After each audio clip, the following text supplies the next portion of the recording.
So I started playing Oblivion for the first time, and I did the usual stuff. I created my character, did some main quests, closed a few Oblivion gates, and I was having a good time. Naturally, since I was having a good time, I wanted to do some side quests. I opened my journal, and there was this entry: a strange portal has appeared. That sounded mysterious and therefore interesting, so I decided to check it out. When I got to the portal, I did get some weird vibes from it, because the people coming out seemed a little bit crazy, but I still decided to go through. First, I ended up in a room with Haskell, we had a little chat, and then the room turned into butterflies, which was cool by the way, and then suddenly, I found myself in a completely new area. Everything was normal at first. I did a few more quests, kept exploring, but something was a little sus. Because a lot of time passed 1 hour, 2 hours, 5 hours, 15 hours. Like, what kind of a quest lasts 15 hours and gives you a whole new area to explore? When I was finally done, I checked online and my suspicions were correct. It wasn't just a quest, it was a whole ass DLC that I somehow finished right at the start of the game. So that's what I want to yap about today, the Shivering Isles DLC. Long story short, I really liked it. Like I already said, the way you even enter this DLC with the portal and the room turning into butterflies is really cool. The whole area is divided into two halves, Mania and Dementia, each with their own styles. Dementia is darker, depressing, roots are growing all over the place, while Mania is bright and full of color. That's why I chose Mania. I already have plenty of depression, I don't need that in game too. My favorite part, at least visually, was the sky. The sky looks so beautiful at night.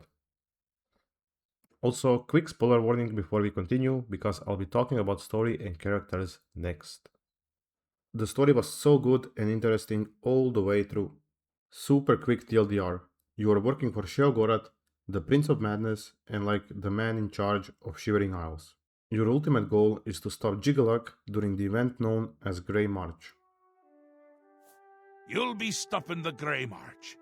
The big twist at the end is that Sheogorath is actually Jiggaluk, and you will have to fight and stop him.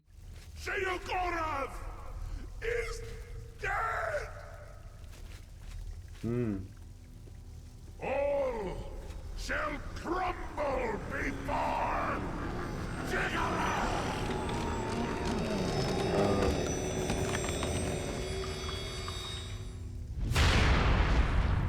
What the fuck was that? I'ma be honest, I did not see that coming. Even though in hindsight, there were a lot of clues and breadcrumbs. But it did make the reveal really exciting. Even though the fight was not. Not because Jiggaluk was weak. What the fuck is that? Is that... Hold the staff, but you are no Daedric prince. Oh, fuck me. Fuck me. Get up, get up, get up. Holy shit, he mocked me down hard. But because I kinda cheesed the fight. And I'll wait here.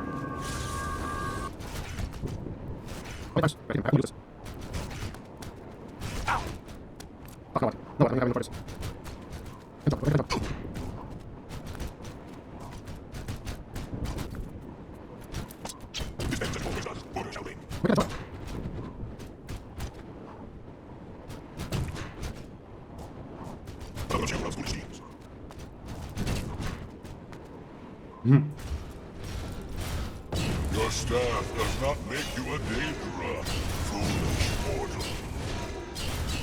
You wear the trappings, but you are not the Mad God. What the fuck?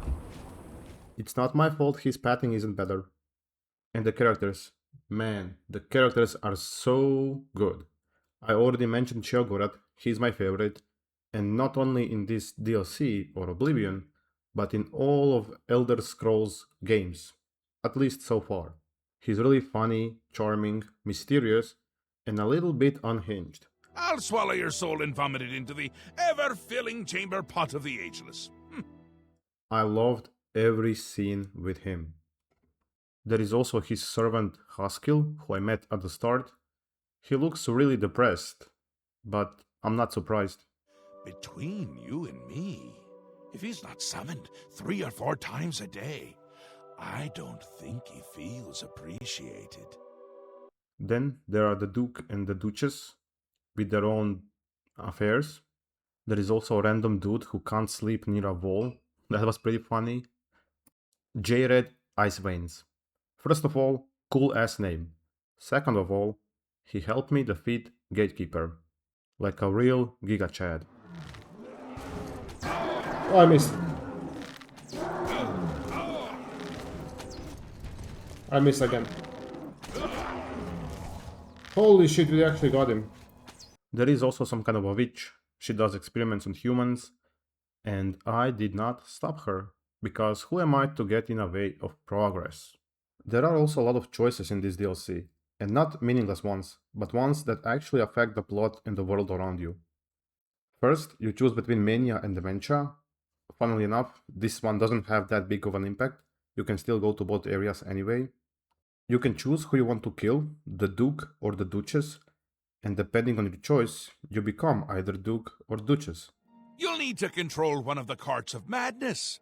Replace a current Duke, or Duchess, whichever. I chose to kill the Duke for 2 reasons. Damn!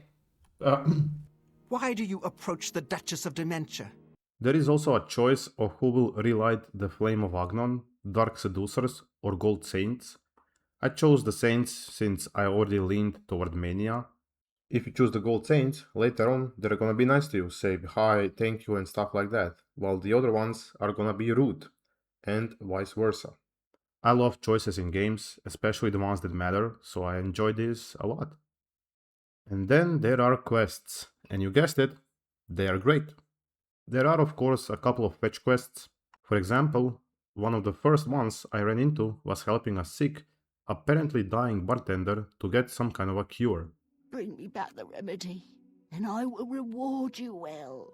Like I mentioned before, there is a dude who can't sleep next to a wall, so I had to help him find some place with no walls so he can finally sleep.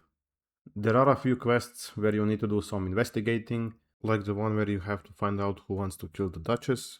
There is one quest with a dude in a dungeon that has some kind of a Squid Game shit going around, where you choose which traps to activate to kill other raiders. That was a fun one. My favorite was probably rebuilding the Gatekeeper. You can choose the parts of Gatekeeper yourself, and then you can watch the ritual where your abomination comes to life.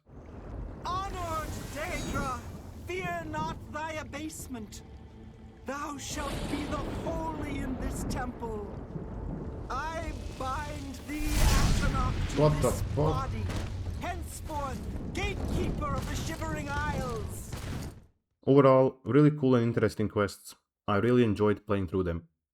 Finally, there are apparently a bunch of new items, spells, enemies, but since I played this first, I don't really know which ones are new and which ones are in the main game. I did get the Madness armor early on, and that is apparently one of the best armors in the game, so that was cool. And yeah, that is how I finished Oblivion DLC before the main game. I thought it was kind of funny and I enjoyed it a lot, so that's pretty much it. Thanks for watching. Bye.